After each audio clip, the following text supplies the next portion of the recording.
hermano del alma, realmente el amigo,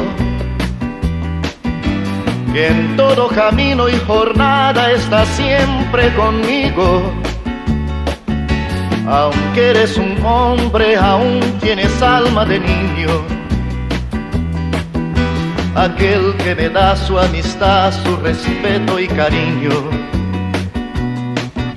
Recuerdo que juntos pasamos muy duros momentos,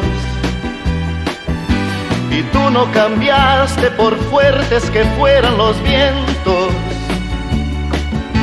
Es tu corazón una casa de puertas abiertas.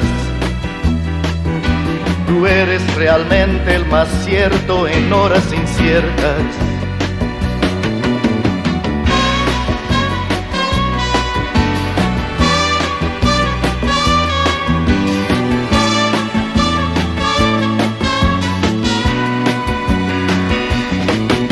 En ciertos momentos difíciles que hay en la vida,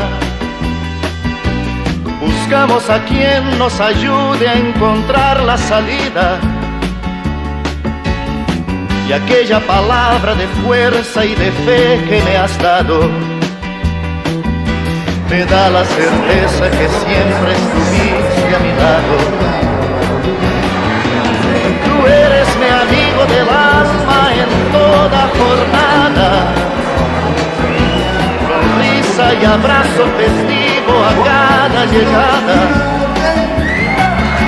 Me dices verdades tan grandes con frases abiertas. Tú eres realmente el más cierto de horas inciertas.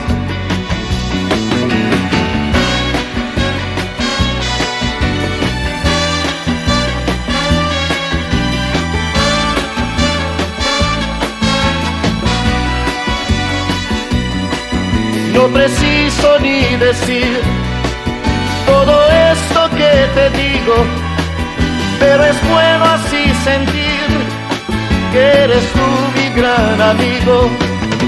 No preciso ni decir